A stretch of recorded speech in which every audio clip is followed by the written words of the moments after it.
Major flooding occurring across the Northern Rivers of New South Wales. Worst floods it has ever seen. The system is life-threatening. Lady just had a house washed away. Entire streets submerged. 8 people have now lost their lives. All to see is the street sign. 26 of us on the roof, waiting to be rescued. 3 minutes out and I wince as I have a flashback of all the newsreels I've seen over the past 2 weeks. 23 dead.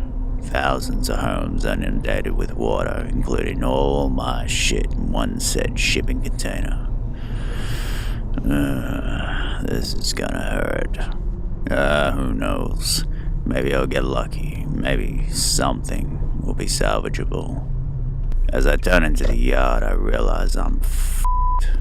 Yeah, it's chaos. Boats under boats under boats. If you're lucky, your boat is roughly where you left it. Most of them just tried to float away. Where the hell did this guy even come from? Was he even in the yard before the flood? I exit my ute, a little slower than normal, and I open up the doors to my own personal little slice of hell. Shit. Yeah, it's worse than I thought. The water must have come up to about a foot below the ceiling, leaving the only space that didn't have anything in it to survive and breathe. Shit. Everything I own covered in mud and mold and regret. I don't nearly have the mental capacity to deal with this, but I jump on in. Just a quick scan. Any signs of life? Cameras, drones, new electronics for the boat. I keep asking myself questions and telling myself, you should have done this and you should have done that. I could go on forever. Give yourself a break, man. No one saw this coming. I decide I'll make a fresh start tomorrow morning. One more day ain't gonna hurt. I close the double doors, and the pleas for help fade away to barely a whisper. I'm late to this party. Everyone else in this yard has had about a 2-week head start. They've been through this initial shock, and they know how it feels. One of the lads comes over and gives me a conciliatory beer. He doesn't even say anything, and there's no need. As I drink a beer on a boat in the yard, watch the sunset over the cane field, I hear my old man in my head. Sonny used to say, sometimes you get the bear, sometimes the bear gets you. Radio, on my way out to the shipping container of doom for round 2. I didn't get very far yesterday. I basically let the doors open, let the scene sort of wash over me. Basically everything that you don't see right now was in. That was essentially the rest of my life in there. Yeah, I was definitely flooded with emotions. Mainly sadness, but also just dripping with regret. Yeah, I stopped in there the day of the floods, the morning of the floods, because I was off to work. I drove like 12 hours down to south of Sydney. Yeah, and then so it's easy to play the, oh, if I had done this, if I had done that. But yeah, anyway, I don't want to get too carried away with all that sort of those sort of thoughts. Yeah. Anyway, time to yeah, just let's get on with it. So, yep, that's that. Today I'm hoping to just basically make 3 piles. That's the idea. Dead, maybe be able to be revived, and is dirty, needs to be cleaned. So that's the 3 piles that I'm going to be working with today. I've got some contact cleaner, which is actually really expensive. It must be good stuff. $27 a can.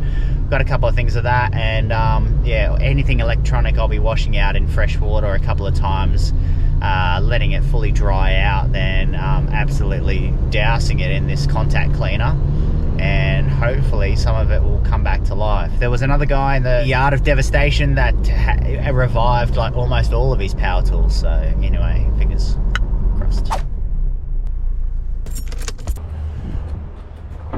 I think the smell's gotten worse.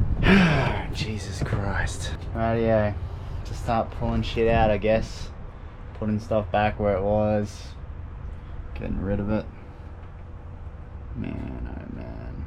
Fully reconditioned 32 horsepower Vetus engine. Dead. Actually, I think I can probably revive that, but yeah, I don't know. 5,000 watt inverter.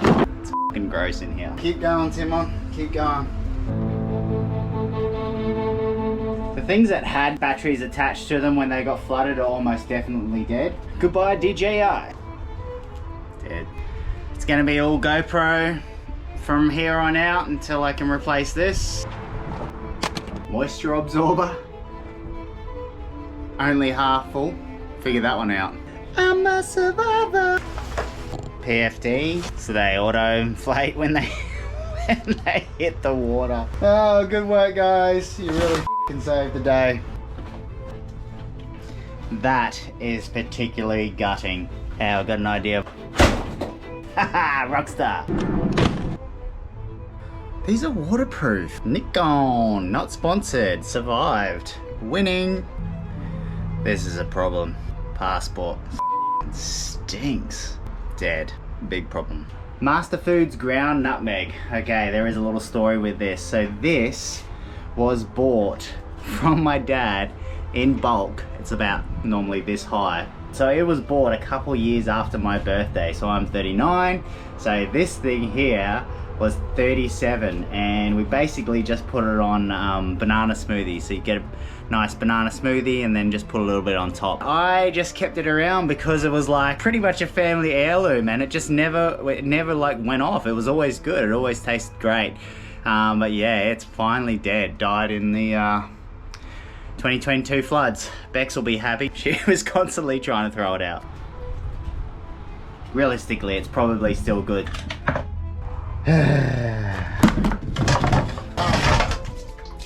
Oh my god. Bloody hell. So over there is 10, 20, 25, yeah, about 25 grand's worth of stuff. It's probably like, depending on how much stuff survives, maybe 40 grand's worth of damage in here, maybe more, maybe a tiny bit less.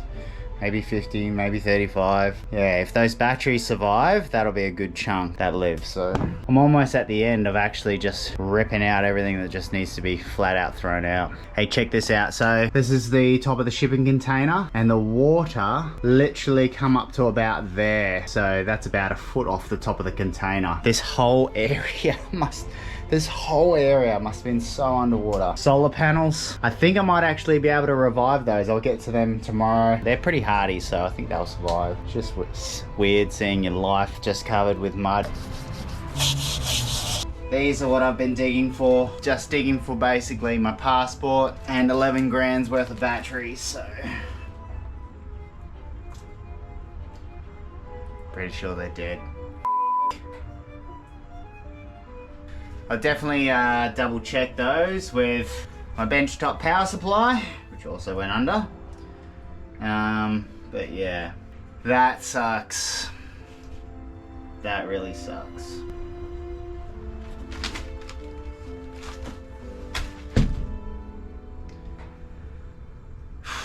Okay, I'm done. I'm done for today. I can't do any more.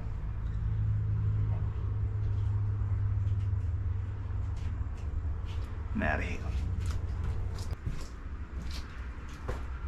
From here, all the days just rolled into one long, painful slog. It was wake up, meditate, go for a run, head off to the yard, unpack everything in the sun so it can dry out, clean stuff, throw stuff out, revive stuff, do a trip to the tip, pack everything away, head home, eat, pass out in an exhausted mess, wake up, meditate, go for a run, go back to the yard, unpack everything again, clean more stuff, throw more stuff out, watch the boat in front of my container get slowly chopped up with a chainsaw, pack everything away, go home, eat, pass out. You get the drift. A massive thanks to my mum who took it upon herself to make me dinner every night so I could spend max hours cleaning and then just come home and not have to worry about cooking. Also a massive thanks to everyone's favourite dad, aka Papa, for helping me literally clean up my life. What bloody legends.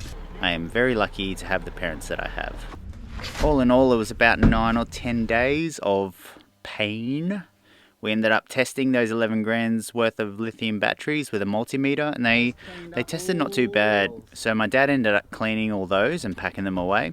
They're for the electric motor for the sailboat, which is a future video, but fingers crossed they aren't just expensive paperweights.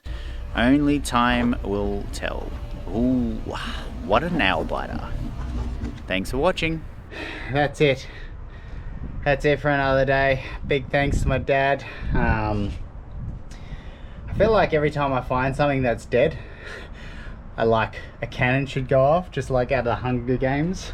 Oh, there's one of the fridges. There's all my electronic equipment for making music. There's my 5,000 watt inverter.